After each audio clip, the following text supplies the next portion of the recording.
तो जय हिंद दोस्तों। तो हम लोग देखते हैं ये जो क्लास 9 का एक पहला चैप्टर जो स्टार्ट किए हैं, जिसका नाम है हमारे आसपास के पदार्थ, यानी आसपास के पदार्थ। जो भी हमारे अगल बगल जो भी है वो सब एक पदार्थ है। उसका ये तीसरा वीडियो जो हम लोग को पढ़ने वाले हैं। तो आज पढ़ने वाले हम लोग क्या है, वाष्पीकरण। तो वाष्पीकरण यानी वाष्प क्या है तो जब किसी द्रव को उसके क्वथनांक से कम तापमान पर गर्म किया जाता है, तब उसकी सतह से कण निकलकर वाष्प में बदलने लगते हैं। जैसे कि सबसे सिंपल और साधारण सा एग्जांपल देते हैं। जैसे कि आप सभी के घरों में खाना पकता होगा। तो आप चावल जब माताजी बहन जी कोई भी अगर चावल बैठाती होंगी, तो आप कुछ देर पकने के बाद अगर चावल जो डेगची है उसके ढक्कन को आप उठाएंगे, तो उसके ऊपर बूंदे बूंदे कुछ मतलब बूंदे बूंदे करते वहां पे मतलब सटे रहते हैं, जो कि वो क्या है, वही वाष्प है। अगर वो उसको आप नहीं हटाते तो वो क्या करता है, वो गैस में परिवर्तन होकर वो हवा में मिल जाता है। लेकिन जैसे ही उसकी डेगची आप हटाए, तो वो क्या हुआ, हवा में प्रवेश हुआ। हवा प्रवेश हुआ तो उसका टेम्परेचर घट गया। जब टेम्परेचर घट गया तो वो ही बूंद के रूप में दिखा। नहीं तो अगर वो टेम्परेचर नहीं दिखता, अगर वो जब ढक्कन नहीं हटाए होते, तो वो भी जो पानी बूंदे की पानी था वो भी हवा में मिल गया था, क्योंकि उसका टेम्परेचर ज्यादा था। लेकिन जैसे ही ढक्कन हटाया उसका टेम्परेचर घट गया, तो वो बूंदों के रूप में दिखने लगा।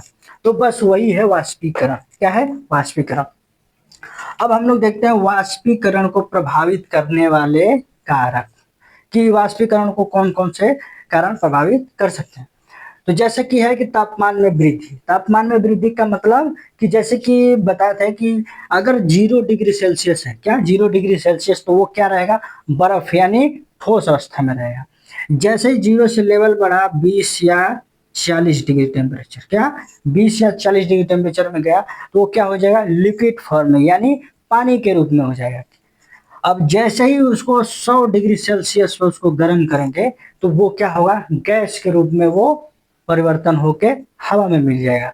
तो वही है तापमान में वृद्धि। तापमान में वृद्धि करेंगे यानी बढ़ाते रहेंगे, तो वो ठोस से द्रव, द्रव में गैस, गैस से मिलकर वो हवा में मिल जाएगा। अब देखते हैं, पहला हो गया। दूसरा देखते हैं, द्रव की सतह को क्षेत्रफल। क्या, द्रव की सतह की क्षेत्रफल। जैसे कि आप देख सकते हो, ये है बर्तन, ठीक है। और बर्तन की ये सब सतहें हैं, क्या है, सतहें हैं। और उसमें सब ये सब पानी है, ठीक है। ये सब क्या है, पानी है। तो जब आप नीचे से मतलब कुछ भी जलाएंगे इसको, तो वो हीट एनर्जी पैदा करती है। क्या करती है, हीट एनर्जी। तो पानी से पहले क्या है, ये कवर है, ये बर्तन है। तो ये बर्तन पहले एरिया, इसकी बर्तन है मतलब इसकी क्षेत्रफल चारों तरफ इसकी एरिया ही गर्म होगा। जब गर्म होगा तब तो पानी मतलब गर्म होगा। तो यही है, द्रव की सतह के क्षेत्रफल, ये जो सतह है वो पहले हीट होगा। क्या होगा, हीट होगा, चारों तरफ से हीट होगा। तब अपना टेम्परेचर ये देगा किसको, पानी को। तो ये जो जो आग जलाए नीचे, ये एनर्जी देगा किसको, बर्तन को। अब बर्तन की जो सतह है चारों तरफ से घेर कर किसको देगा अपना एनर्जी, पानी को। तो पानी क्या होगा, हीट होगी यानी गर्म हो जाएगी। अब देखते हैं तीसरा, आर्द्रता। क्या होता है, आर्द्रता। जैसे कि ठंडी में आप कभी अपना गीला कपड़ा धोकर अपना सुखाए होंगे, तो वो जल्दी नहीं सूखता है, कभी कभी 2-2 दिन तक लग जाते हैं। क्योंकि ठंडी में जो हवाएं चल रही है उसमें क्या मतलब चलते हैं, उसमें नमी रहती है, पानी रहते हैं।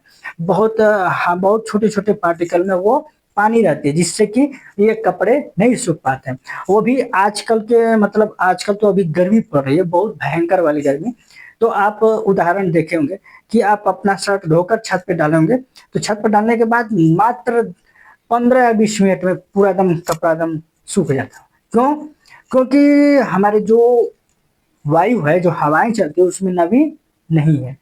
और ये जो वातावरण है उसका टेम्परेचर हाई है, जो ठंडी में लो रहता है, तभी उसके आसपास हवा में क्या रहती है, नमी रहती है। लेकिन जो गर्मी का मौसम है उसमें टेम्परेचर हाई है यानी तापमान अधिक है। तो तापमान अधिक होने से क्या हो गया, उसका जो कपड़ा है वो बहुत जल्दी सूख गया। यानी सूखने का मतलब हाई टेम्परेचर में जो पानी है वो क्या हो गया, ना ठोस हुआ ना द्रव हुआ। क्या हुआ, द्रव में तो है लेकिन वो कैसी अवस्था में हो गया, गैस की अवस्था में हो गया। गैस की अवस्था का मतलब कि इस कपड़े से वो पानी छोड़ दिया, वो पानी छोड़ दिया और वो हवा में चला गया, और जैसे कि ये कपड़ा सूख गया। तो बस वही बगा। अब देखते हैं चौथा, वायु की गति। क्या है? वायु की गति।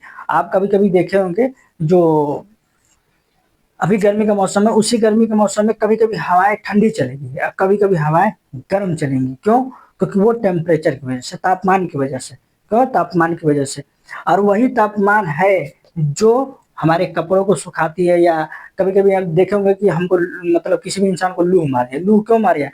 क्योंकि जो इंसान की जो टेम्परेचर है वो कितना झेल सकता है, 37 डिग्री टेम्परेचर झेल सकता है। लेकिन अगर वही 40-45 डिग्री सेल्सियस हो गया तो क्या हो गया? उसकी बॉडी को, मतलब उसकी बॉडी को लू लग जाएगी, यानी उसकी बॉडी मतलब उतना टेम्परेचर नहीं झेल पाएगी। तो वही होता है वायु की गति। क्या होता है? वायु की गति।